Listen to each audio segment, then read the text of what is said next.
Assalamualaikum warahmatullahi wabarakatuh.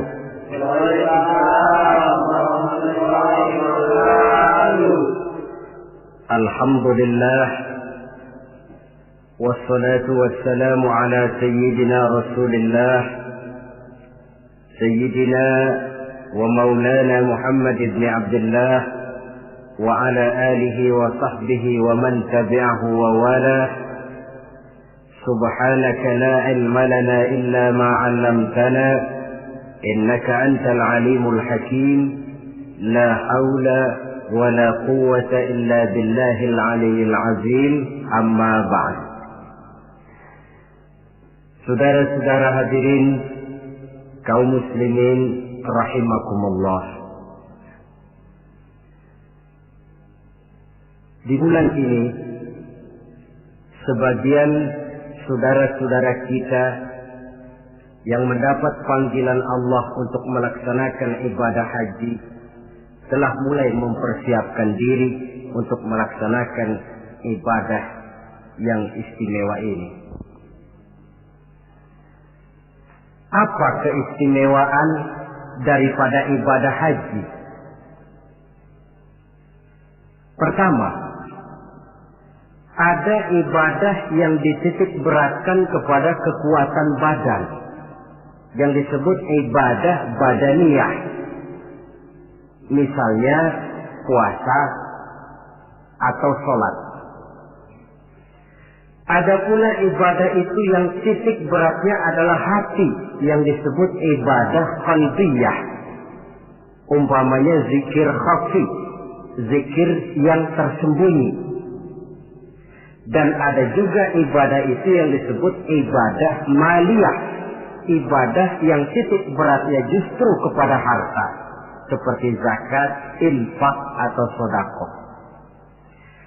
Adapun haji gabungan dari keseluruhannya, ibadah badaniyah, qalbiyah, maliyah.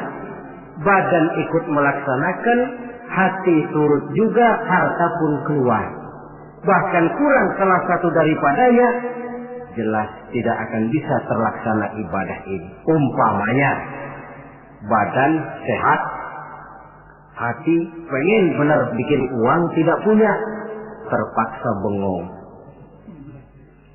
Atau uang ada, badan sehat, tapi hati belum kepengen. Barangkali ke New York sampai, ke London, Paris, mondar-mandir, tapi ke Mekah nggak bisa sampai. Lantaran hati itu yang memang belum pengen. Jadi ibadah haji ini merupakan gabungan badaniyah, qalbiyah, maliyah. Yang kedua, ibadah-ibadah yang lain jikalau sudah sampai waktunya bisa dikerjakan di berbagai tempat. Ramadan kalau sudah masuk waktunya, mau puasa di Jakarta bisa, di Bandung boleh, di Bogor pun jadi. Zakat kalau sudah sampai haul dan nisabnya, mau dikeluarkan di rumah bisa, di kantor pun boleh. Tidak demikian dengan haji. Dia hanya bisa dikerjakan pada waktu tertentu dan di tempat yang tertentu juga. Kan belum pernah kita dengar orang pergi haji ke Cengkareng. Waktunya tertentu, tempatnya pun tertentu juga. Ini keistimewaan daripada ibadah haji. Oleh karena demikian istimewanya ibadah ini, Allah Subhanahu wa ta'ala mendorong melalui lisan baginda Rasulullah sallallahu alaihi wasallam, di mana Nabi bersabda, al-hajjul mabrur laisa lahu jazaa illa al-jannah. Bahwa haji yang mabrur tidak ada balasan lain dari Allah kecuali surga. Pada kesempatan ini saya ingin ikut menitipkan pesan dan kesan kepada saudara-saudara kita yang akan menunaikan ibadah haji. Apa yang sebaiknya dipersiapkan? Pertama, dan ini yang terpenting, niat. Dengan meninggalkan tanah air menuju Makkah, Madinah, kita bukan turis, bukan mau pergi piknik. Jangan ada niat lain selain niat ibadah karena Allah. Walaupun kita bertemu dengan tempat yang baru, pengalaman yang baru, teman yang baru, tapi niat pertama untuk ibadah karena Allah. Kenapa niat ini penting? Kadang-kadang maklumlah, begitu turun di Jeddah, masuk ke pasar, sudah virus yang dicari, permadani yang dibeli, padahal haji belum lagi mulai, sudah cincin diributin.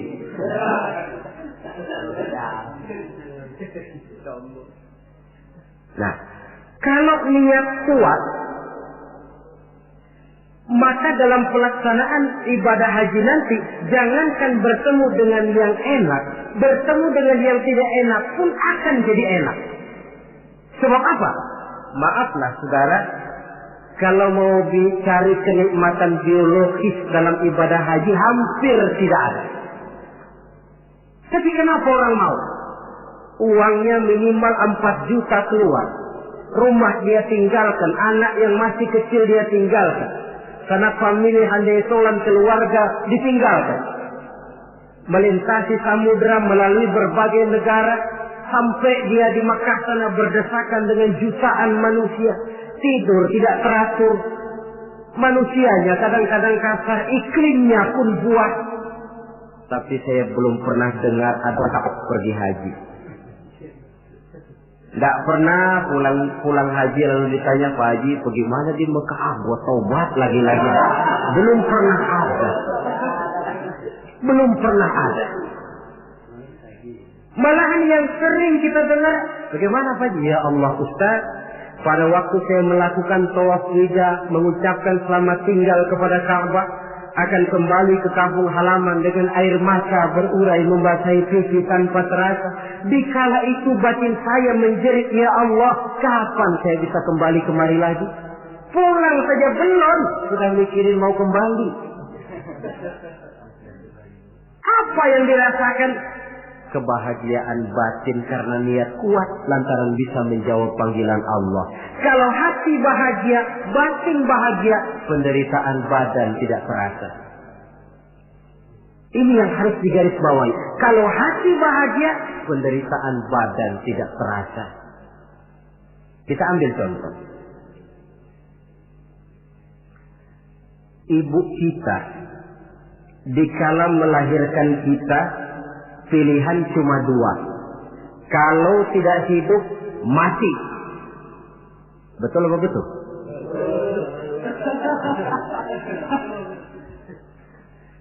Di tengah kesakitan, penderitaan, dan kepedihan dia lahirkan anaknya dengan untayan air mata. Begitu anak lahir dengan selamat, di tengah kepedihan tiada tara, si ibu senyum. Alhamdulillah, anak saya lahir dengan selamat. Sakit, pedih, menderita, tapi kalah oleh kebahagiaan hati melihat anaknya lahir dengan selamat. Kan gak ada ibu begitu anaknya lahir lalu ditunjuk, gara-gara kamu sialan. Gak ada.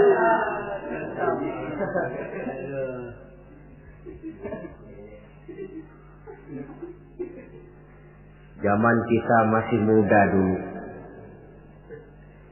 punya pacar rumahnya jauh, kalau mau apel lewat pohon bambu, hujan gerimis, cukup seram, jalanan licin. Tapi giliran apel, kira-kira berangkat nggak? Wajib.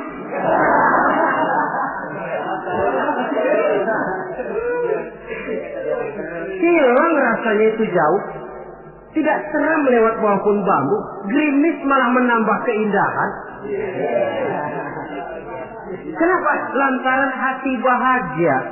Kalau hati sudah bahagia, penderitaan badan tidak terasa. Itulah pentingnya niat. Kalau memang niat lemah, yang dekat pun terasa jauh. Tapi kalau niat kuat, yang jauh akan terasa menjadi dekat. Dan oleh karena niat kuat, Allah akan memberikan jalan. Yakinlah itu. Saudara, ketika saya melaksanakan ibadah haji, Saya bikin haji ifrat, masuk Mekah itu orang sudah berkumpul di Mekah. Tapi saya memang punya niat kuat, bagaimanapun di dalam tawaf saya harus bisa mencium Hajarul Aswad. Padahal manusia jutaan, saya tawaf berdesak-desakan dengan jutaan orang. Niat kuat, saya harus bisa mencium Hajar Aswad. Apa yang terjadi? Sedang enak-enak saya tawaf, diseruduk orang Afrika yang tinggi gede. Diseruduk mental saya. Apa yang terjadi? Saya mental jatuh pas di depan Hajar Aswad. Orang Jawa bilang njilala. Njilala, kok ada jalannya? Diseruduknya sakit, tapi kok jatuhnya di situ? Oh, saya pikir Allah memberikan jalan karena niat yang kuat. Tidak cuma sekedar ibadah haji, ibadah apapun saja, ini fondasi utama, niat. Jika sudah rapuh niat, nilai ibadah tidak akan sampai kepada tingkat kesempurnaannya. Apalagi untuk melaksanakan ibadah haji ini. Jangan sampai ada niat, di Mekah nanti belanja jam tangan lebih murah. Atau nanti kalau sudah pulang kepengen pakai peci putih dipanggil Pak Haji. Lalu siapa yang lewat cium tangan sama saya. Niat ibadah karena Allah. Jangan sampai ketumpangan niat-niat lain yang bisa memalingkan kita daripada niatan ibadah itu sendiri. Satu. Yang kedua, apabila bapak, saudara, ibu-ibu sudah sampailah di tanah haram nanti, puas-puaskan di sana melaksanakan ibadah. Mumpung sudah ada di sana. Sebab itu kalau orang sudah ada kemampuan, jangan lagi ditunda bikin haji ini. Nabi ancam betul itu. Man kana lahu sa'ah falam yahus falyamut in sya'a yahudiyan wa in kana nasraniyan. Apabila orang sudah memiliki kemampuan untuk berhaji tidak dia laksanakan, dia boleh pilih mau mati secara Nasrani atau Yahudi.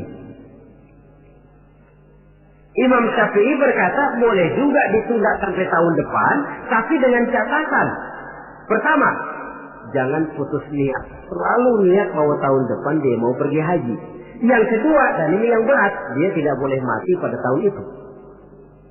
Ya kalau niat tidak putus bolehlah, tapi kalau tidak mati tahun itu, ini kan mesti bikin perjanjian sama malaikat maut, ini repot. Mumpung ada di tanah haram, apalagi di tempat-tempat yang mustajabah, di mana doa dijawab Allah, kuatkan diri melaksanakan ibadah. Mumpung ada di sana. Kapan lagi mau mengejar keuntungan sebesar itu? 1 rakaat di Masjidil Haram sama nilainya dengan 100.000 rakaat di masjid-masjid lain. Tahun depan belum tentu kita bisa kembali lagi. Taruh kata rezeki ada tapi umur belum tentu ada. Taruh kata umur sampai tapi rezeki belum tentu ada. Mumpung ada panggilan sudah sampailah kita di sana. Pusing-pusing dikit berangkat ke masjid, capek-capek dikit berangkat ke masjid. Puaskan hati dan diri melaksanakan ibadah. Kalau malas yang diperturutkan, kan rugi, sudah buang waktu, tenaga, harta. Tapi nilai ibadah tidak seperti yang diharapkan. Jadi yang kedua, mumpung ada di sana, puas-puaskan diri melaksanakan ibadah. Yang ketiga, kalau nanti sudah sampai di tanah haram, entah di Mekah dan Madinah, orang bilang Mekah Madinah itu taman mini akhirat. Artinya apa? Di sana orang harus jujur kepada diri sendiri. Kalau menemukan berbagai kesulitan, jangan mencari kambing hitam. Jangan mencari sebab pada diri orang lain. Cari sebab pada diri sendiri.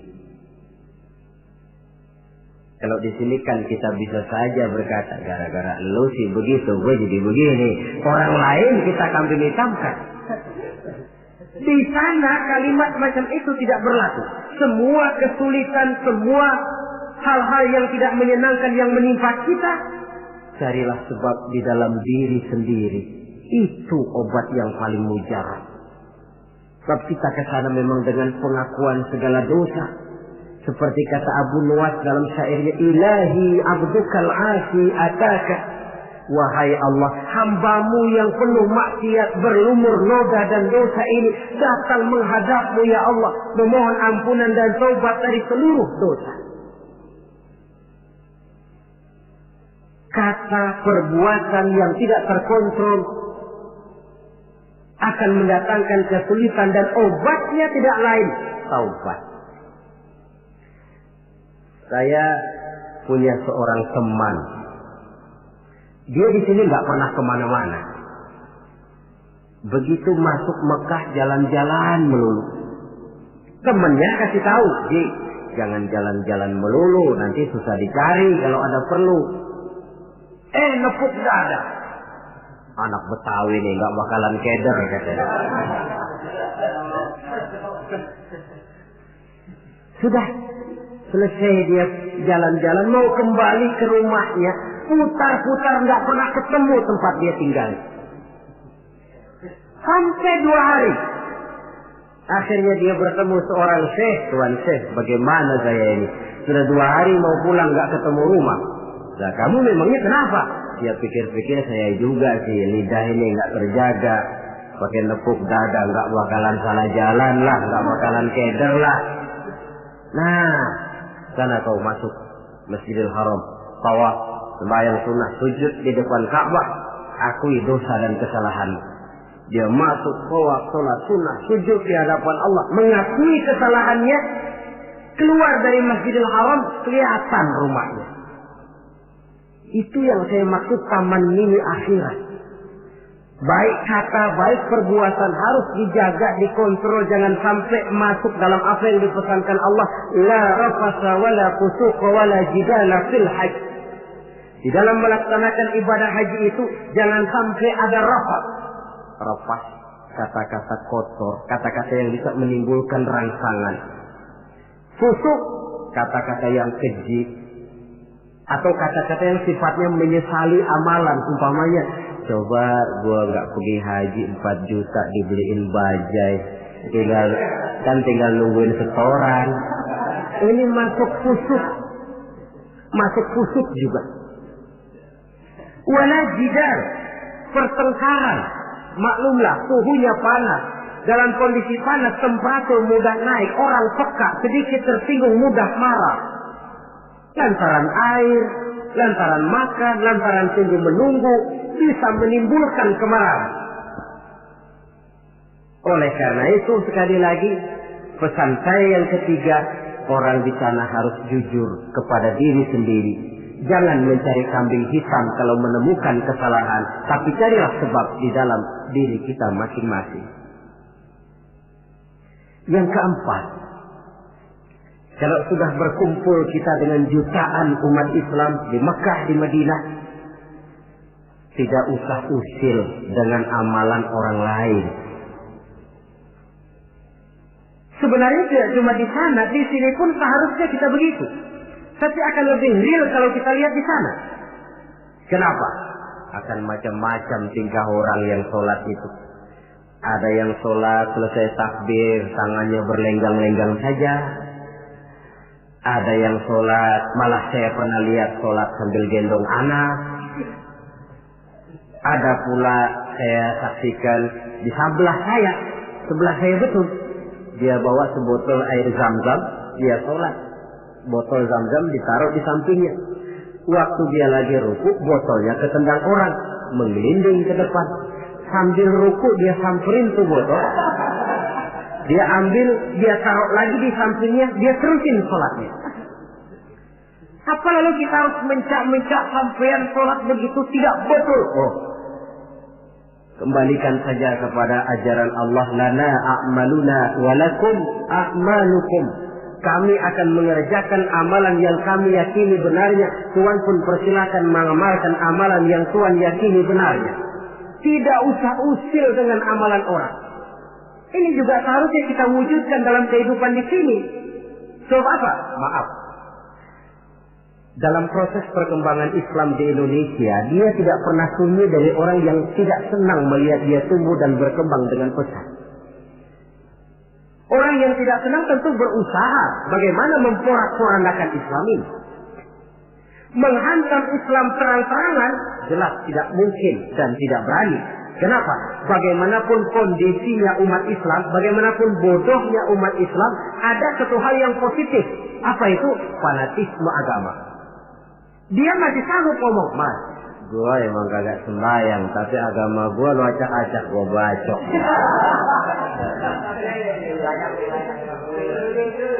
Dari segi fanatisme positif itu positif. Maka orang pun lalu tidak berani menghantam Islam dengan membuka front secara terbuka. Mau menghantam Islam, mereka belajar dari Van der Plas, dari Dr. Gronya, masuk ke tengah-tengah umat Islam.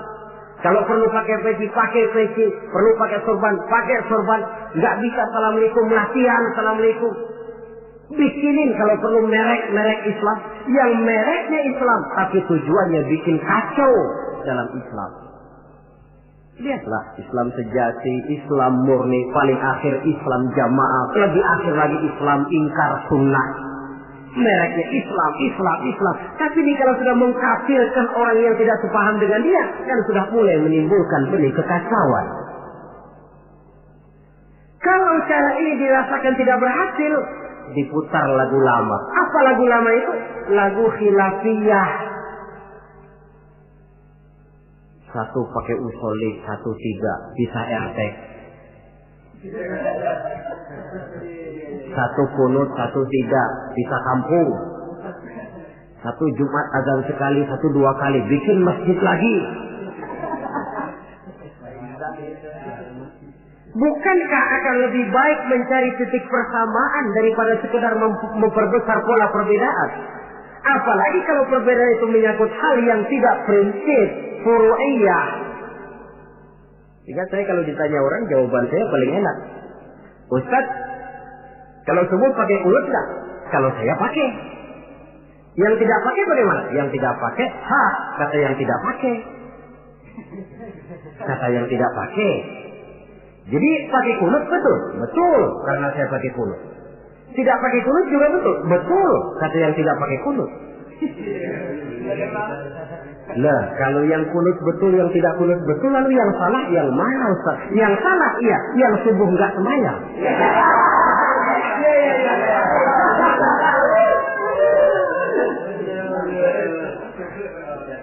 Daripada ribut kita mempertengkarkan kunut, kan lebih baik membicarakan bagaimana teman-teman kita yang belum subuh supaya sholat subuh. Proyek garapannya ada, sasarannya jelas. Hal-hal yang menyangkut khilafiyah semacam ini sampai kiamat tidak akan pernah selesai. Sebaiknya memang tidak usah usil dengan amalan orang, dan ini dicontohkan benar di dalam pelaksanaan ibadah haji. Kita lihatlah mereka yang sholat dengan tingkah macam-macam, dengan pola macam-macam. Apa lalu kita harus ngotot mempertahankan cara ini tidak betul? Oh, terlalu riskan. Jadi bapak, saudara, ibu yang nanti di sana melihat pengalaman macam-macam, tidak usah usil dengan amalan orang. Mari kita amalkan apa yang kita yakini benarnya. Yang kelima, pesan saya kepada jamaah haji, ibadah haji itu ibadah yang berat. Oleh karena itu, orang melaksanakan haji itu harus bawa sabar yang sebanyak-banyaknya. Sabar yang tidak ada batasnya. Banyak kasus terjadi karena kurangnya kesabaran.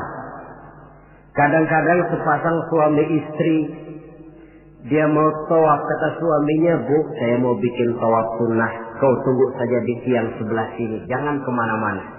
Istrinya setia nunggu di tiang itu. Padahal semua tiang di Masjidil Haram bentuknya hampir sama. Si suami pun tawaf berputar mengelilingi Ka'bah. Karena tawaf berputar, pada akhirnya selesai tawaf, istrinya ditaruh di tiang sebelah sini, dia cari di tiang sebelah sana. Mutar-mutar tidak ketemu. Setelah ketemu capek, muka sudah merah, keringat bercucuran, marah setengah mati si suami. Kau sudah saya bilang jangan jalan kemana-mana, masih jalan juga. Padahal istrinya mah nggak kemana-mana, dia yang keliru arah. kadang karena air, kadang karena makanan. Hal-hal yang sedikit menyebabkan kita peka, mudah sekali dengan watak marah. Dikala berpakaian ihram, sabar meninggalkan hal-hal yang menjadi pantangannya. Saya tidak bicarakan soal manasik, tata tertib pelaksanaan ibadah haji, karena manasik itu kalau diteorikan kelihatannya sulit, tapi kalau dipraktikkan nyatanya akan mudah. Saudara hadirin yang saya hormati, sabar itu kan tempatnya 3. Pertama, sabar dalam taat. Yang kedua, sabar di dalam meninggalkan maksiat. Yang ketiga, sabar pada waktu menghadapi musibah. Sabar dalam taat apa? Misalnya puasa. Biar lapar melilit perut, biar haus mencekik kerongkongan, kalau maghrib belum berbunyi jangan sentuh makanan. Sabar dalam taat. Begitu juga kita ketika terbungkus pakaian ihram, tidak boleh bercukur, tidak boleh menggunting kuku, tidak boleh membunuh binatang. Sabar di dalam taat. Yang kedua, sabar dalam meninggalkan maksiat.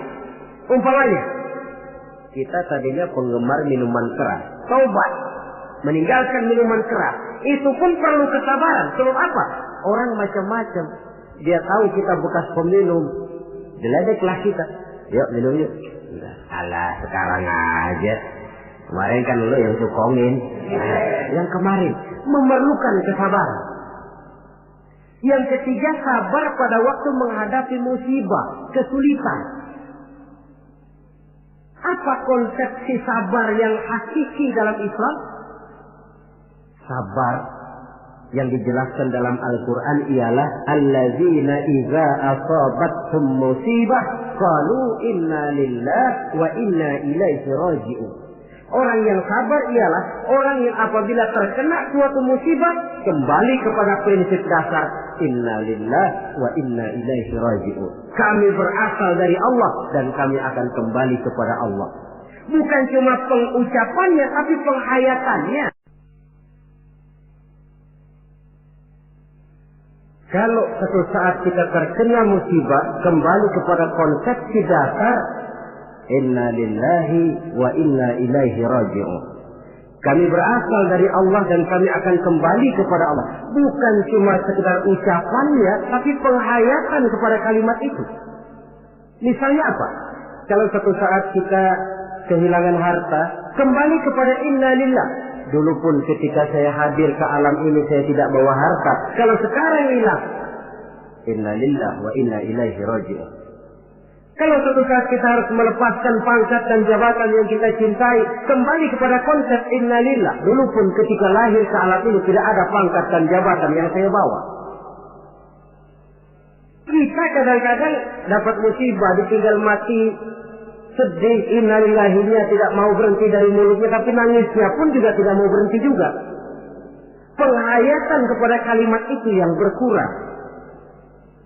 Jadi jikalau sadarlah kita dari Allah kembali kepada Allah, dalam kata kita ini termasuk pangkat, jabatan, harta, semua yang kita miliki dari Allah berasal kepada Allah juga dia kembali. Artinya sudah punya satu fondasi menghadapi musibah. Sebab beratnya suatu pukulan akan terasa agak ringan kalau kita sudah siap, ketimbang kita tidak siap walaupun bobot pukulannya sama. Karena itu melaksanakan ibadah haji harus dilantar belakangi dengan kesabaran yang hampir tidak ada batasnya. Inilah pesan saya. Kemudian kesan-kesan yang kita dapatkan dari pelaksanaan ibadah haji, saudara. Pertama, dengan melaksanakan ibadah haji itu kita akan melihat langsung sumber tempat timbulnya agama. Melihat tempat di mana Rasulullah dilahirkan. Melihat tempat di mana wahyu pertama kali diturunkan. Melihat tempat medan terjadinya perang Badar, perang Uhud. Dari menyaksikan langsung tempat timbulnya agama, timbul at-tamalluk ad-diniyah. Rasa memiliki agama. Sense of belonging. rasa kecintaan kepada agama dengan mengadakan analogi dan perbandingan. Ya Allah, para sahabat dulu, karena iman yang dijaga, karena agama yang dibela, mereka hijrah dari Makkah ke Madinah 450 kilo lebih, menempuh perjalanan gurun pasir yang gersang dan tandus. Zaman itu kendaraan paling deek onta.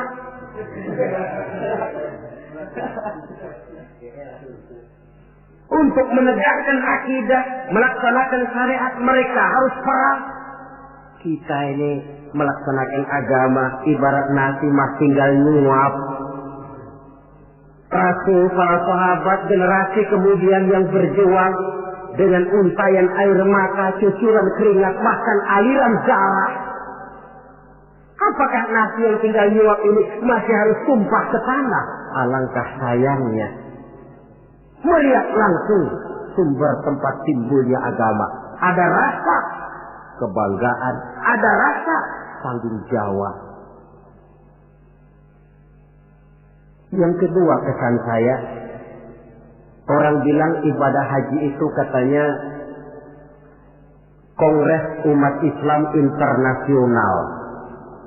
Kita sudah melihat Islam dalam skala yang makro, dalam bentuk nuansa pandangan yang luas. Apa artinya ini? Artinya seorang muslim itu tidak boleh bermental seperti katak di kolong tempurung, merasa diri paling besar karena tidak pernah kemana-mana. Tapi dilihat Islam dalam kancah internasional, sejak dari warna kulit sampai kepada bahasa, sampai kepada bentuk manusia, macam-macam berkumpul. Tapi apa? Dibungkus dengan pakaian yang sama, membaca bacaan yang sama, melaksanakan ibadah yang sama, menyembah Allah Tuhan yang sama, membaca bacaan yang sama. Dari sekian persamaan timbul ikatan spiritual bahwa muslim bersaudara, bahwa Islam ini luas. Bukankah sering terjadi kadang-kadang orang melihat Islam seperti orang buta melihat gajah? Frame of reference, kacamata pandangan yang dia gunakan sipit. Ada 3 orang buta dilepas ke kebun binatang, disuruh kenal gajah. Saya yakin laporannya pasti lain-lain. Kata orang buta pertama, lapor. Gajah tipis lebar kayak kipas. Kenapa? Karena yang dia pegang cuma kupingnya. Orang buta kedua tentu ngotot. Salah. Yang betul saya. Gajah gede tinggi kayak pohon kelapa. Sebab yang dia pegang kakinya. Orang buta ketiga ngotot. Dua-duanya salah, Pak.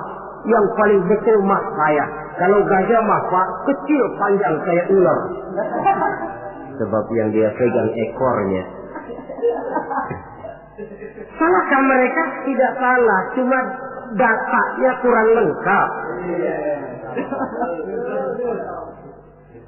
Bahwa gajah macam kipas, betul telinganya. Bahwa gajah macam ular, betul ekornya. Tapi gajah secara total adalah gajah yang bukan kipas, bukan ular, bukan pula pohon kelapa.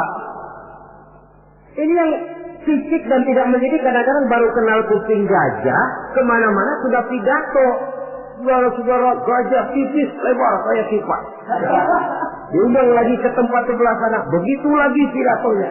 Buat orang yang sudah kenal gajah, dia diketawain. Buat orang yang belum kenal gajah, dia malah menyesatkan. Dua-duanya sama tidak mendidiknya. Nuansa pandangan yang luas. Yang ketiga, kesadaran hidup. Dari mana ini dimulai? Dari pertanyaan dikala kita merenung di padang Arafat yang terhampar luas membentang, sejauh mata memandang cuma tenda-tenda putih 2 yang nampak. Dari mana kita datang? Di mana kita sekarang? Mau kemana kita akan pulang? Dikala itu air mata berurai membasahi pipi tanpa terasa. Inilah barangkali taman miliknya padang mahsyar di akhirat nanti. di mana kita melepaskan semua status sosial. Dikala itu jenderal tidak akan dipanggil jenderalnya, dikala itu yang intelek dan yang awam tidak tahu lagi kita, dikala yang kaya dan yang miskin sudah sulit dibedakan. Bukankah itu pantulan daripada kehidupan yang pasti akan kita temui? Lalu dunia ini apa? Persis kalau diibaratkan dunia ini cuma sekedar sebuah panggung sandiwara. Sang sutradara Allah Subhanahu wa ta'ala, penonton malaikat, panggung sandiwaranya dunia ini, pemainnya seluruh manusia, skenarionya Quran dan Sunnah. Sutradara berjanji kepada pemain-pemain yang bermain dengan baik sesuai dengan petunjuk dalam skenario Quran dan Sunnah akan diberikan piala Kisra berupa surga. Tapi mereka yang menyimpang dari teks skenario sampai panggung sandiwara kacau, mereka pun akan mendapat imbalan yang sesuai. Saya Ustaz, ini peran saya dalam panggung sandiwara dunia ini. Saudara pegawai, saudara pedagang, saudara seniman, peran yang sedang kita pegang. Peranan kita pasti akan selesai dengan dua kemungkinan. Pertama, memang skenario-nya mengharuskan peranan kita sampai di situ. Selesai. Itu apa itu? Ajal. Yang kedua, panggung sandiwaranya yang memang sudah harus dibongkar. Apa itu? Kiamat. Jikalau panggung sandiwara ini sudah dibongkar, jikalau dalam teks memang peranan kita sudah habis sampai di situ, kembalilah kita kepada sang sutradara. Apalagi yang kita bawa? Kata Nabi, yutba'ul mayyitu salasah. Orang jikalau dia mati, selesai peranannya, yang mengantar ke kuburnya tiga. Ahluhu wa maluhu wa amaluhu. Hartanya, keluarganya, amalnya. Gantar dia ke kubur. Tapi yang dua pulang lagi. Siapa yang pulang lagi? Pertama ahluhu, keluarganya. Tidak seorang keluarganya yang bagaimana cintanya kepadanya yang mau ikut masuk ke dalam. Istrinya yang katanya sayang betul sama dia, yang waktu muda dulu pernah berjanji buat hidup semati di bawah pohon pete. Dengan senandung irama, dikala muda dia berkata, "Bang, apalah artinya hidup ini tanpa engkau di sisiku, Bang? Hampa rasanya hidup ini." Tapi ketika suami masuk ke liang lahat, dia akan berkata, "Sampai sini saja Mas, saya nganter emas. Saya rela Mas berangkat duluan." Temannya yang katanya sayang betul sama dia, waktu kuburnya diuruk paling keras injekin tanahnya.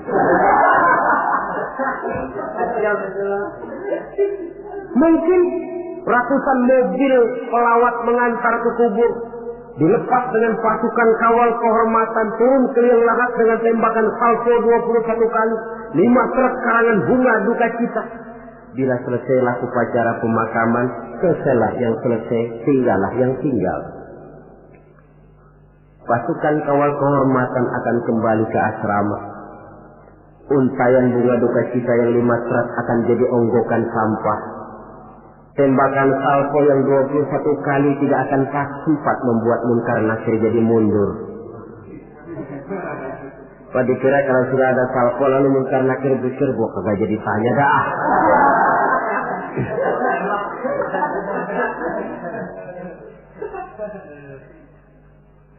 Harta pun tidak ikut masuk ke dalam. Mobil cuma parkir di pelataran kubur. Yang setia menemani kita, the best friend, sampai masuk ke dalam itu tidak lain nilai amal yang kita kerjakan di dalam kehidupan ini. Maka hidup hakikatnya kesempatan untuk berbuat amal. Kata Allah, "Wallazi khalaqal mauta wal hayata liyabluwakum ayyukum ahsanu amala." Dialah Allah yang telah menciptakan hidup dan mati untuk menguji kamu, siapa di antara kamu yang paling banyak amal kebajikannya. Hidup adalah kesempatan berbuat baik.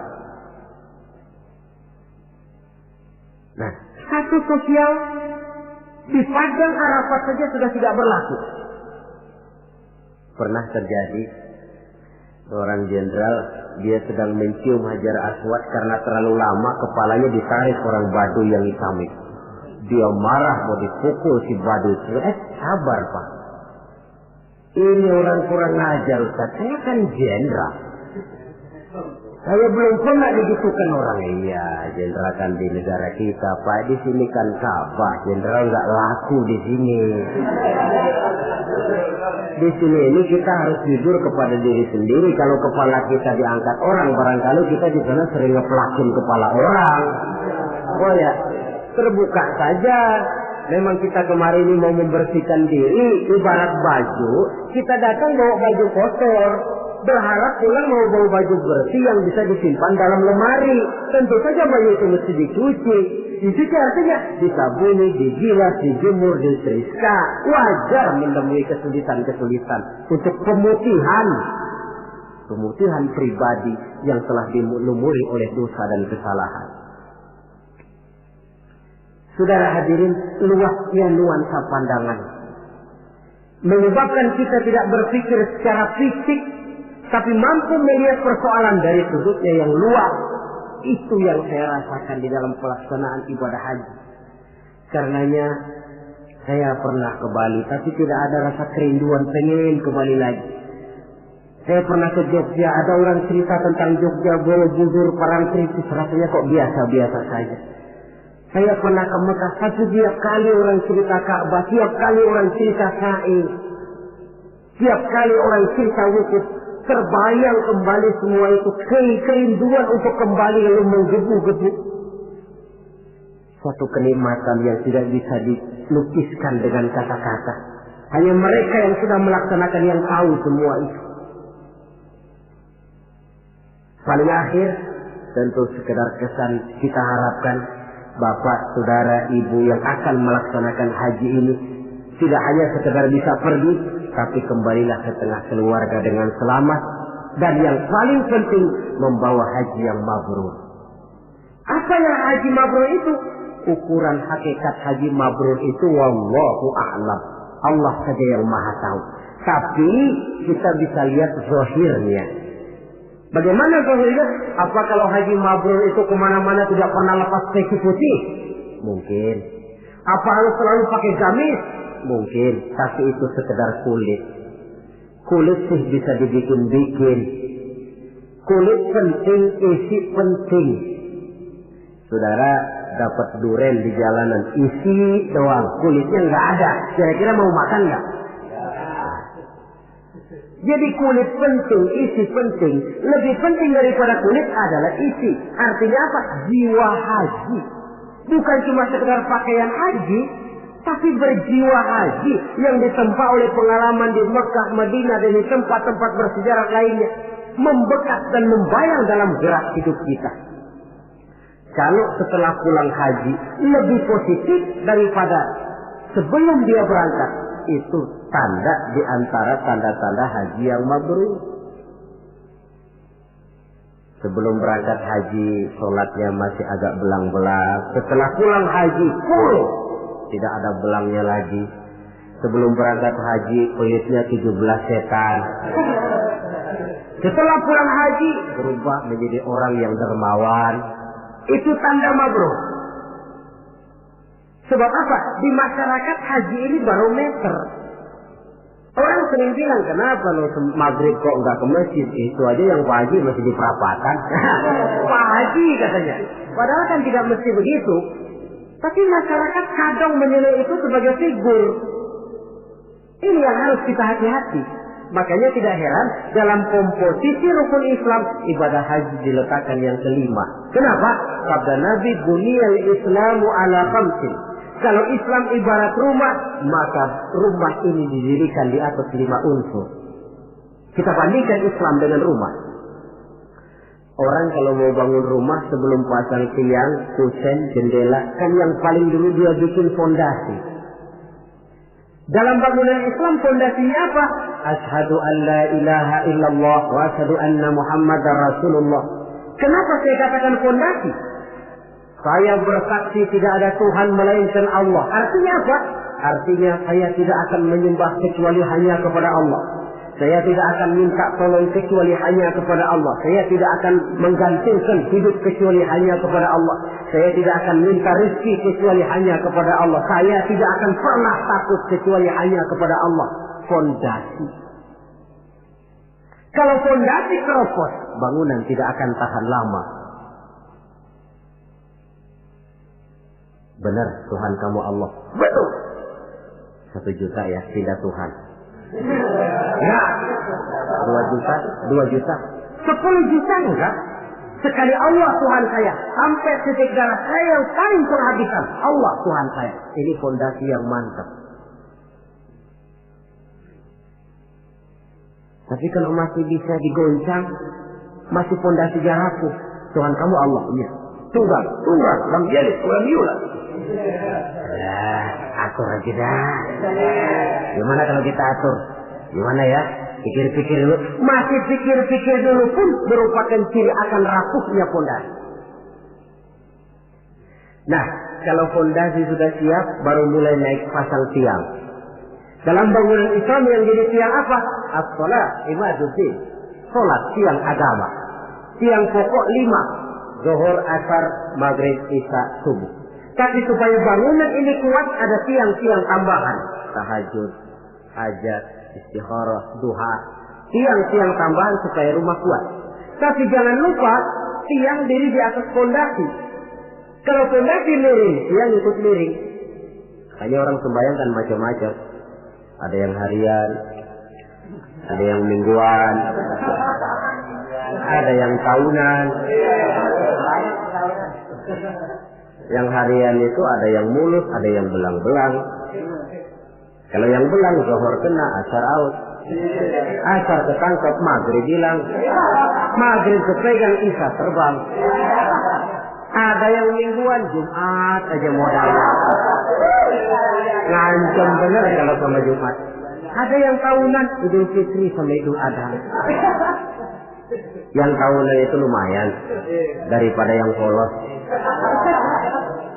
Saudara-saudara, fondasi sudah, tiang sudah. Kalau rumah supaya ada batasnya kan perlu pagar, dinding. Yang menjadi dinding kata Nabi, asyamu junnatun. Puasa adalah dinding, benteng. Kenapa? Esensi puasa kemampuan mengendalikan nafsu.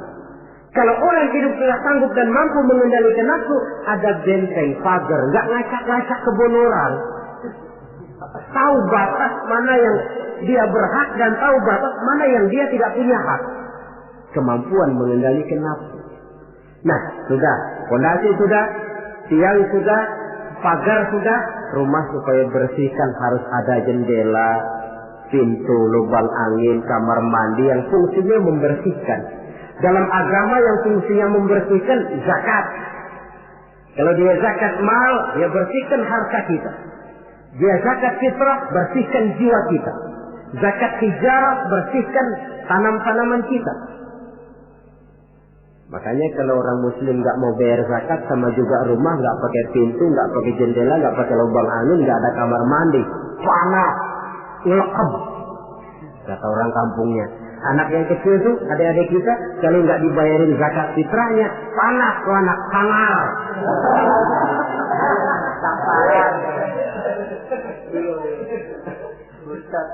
Nah, lalu kalau sudah alat-alat pembersih sudah, mulai naik kap di atas, tinggi, kapnya putih, haji.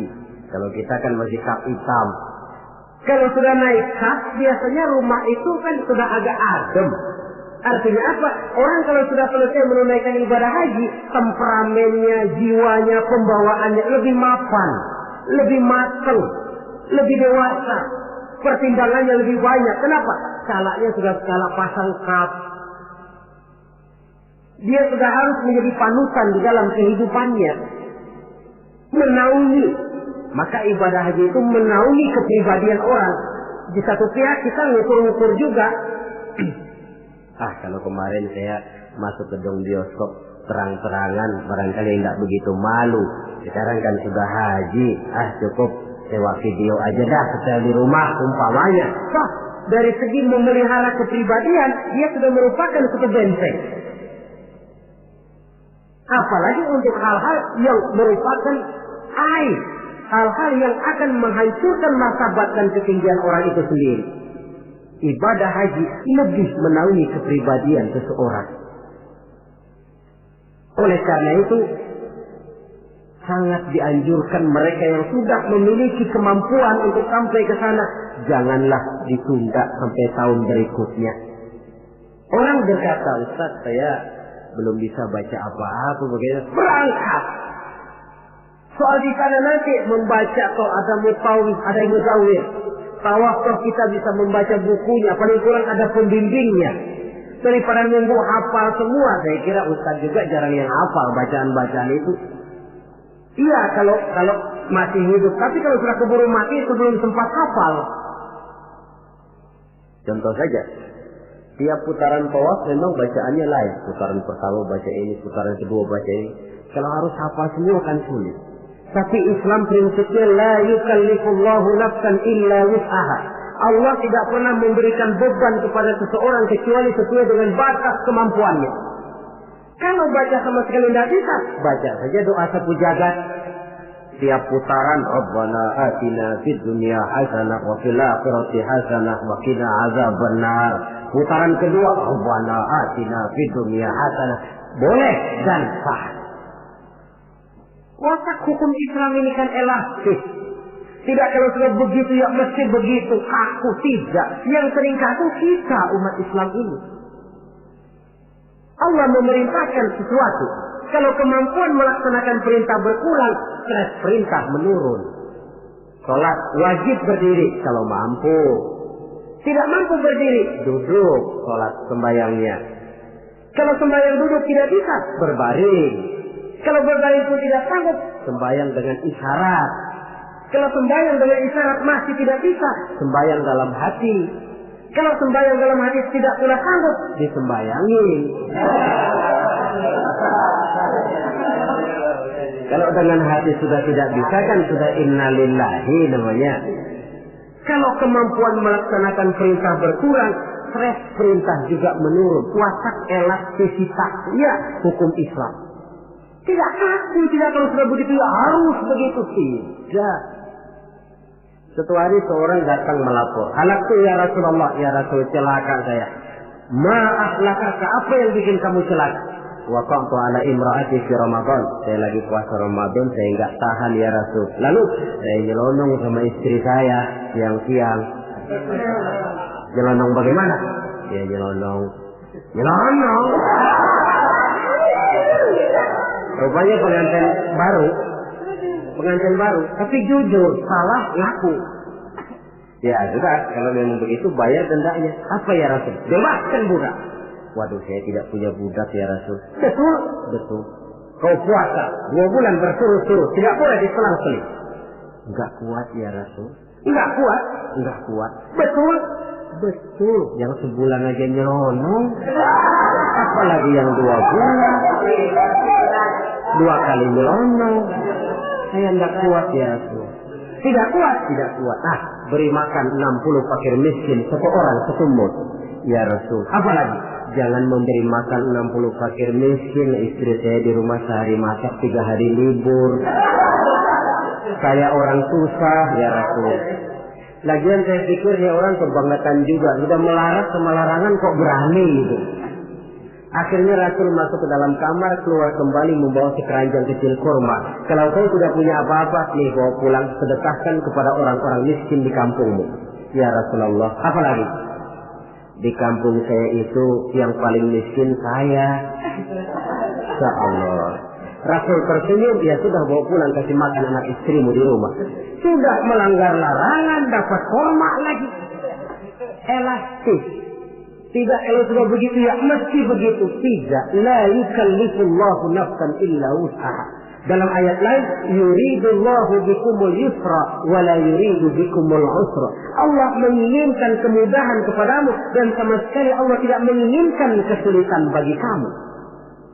Dalam surah Thaha lebih jelas lagi, ma anzalna 'alaikal qur'ana litashqa illa tadhkiratan liman yakhsha. Kami tidak turunkan Quran ini untuk bikin sulit hidup kamu, tidak. Ini cuma peringatan bagi orang-orang yang takut kepada Allah.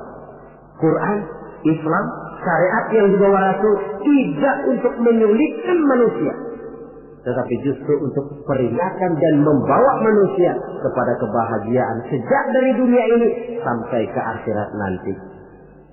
Oleh karena itu, tidak lain tentunya kita ikut mendoakan. Mudah-mudahan saudara-saudara kita yang tahun ini melaksanakan ibadah haji, semoga mereka selamat pulang perginya, kembali ke tengah-tengah keluarganya dengan membawa haji yang mabrur. Dan kita pun yang tahun ini belum beroleh panggilan, mudah-mudahan tahun depan atau tahun-tahun berikutnya dipanggil Allah, supaya kita juga bisa merasakan nikmatnya ibadah di Masjidil Haram, di Masjidil Nabawi, dan di tempat-tempat yang mustajabah lainnya. Sekianlah saudara-saudara pertemuan kita pada saat ini. Mudah-mudahan ada manfaatnya. Terima kasih banyak atas segala perhatian. Mohon maaf atas segala kekurangan. Maklumlah ibarat kata pepatah, wa qad yurja li jarhi sayfi bur'un wa la bur'u lima jarahal lisan. Kalau pedang lukai tubuh, masih kan ada harapan sembuh. Kalau lidah lukai hati, kemana obat hendak dicari.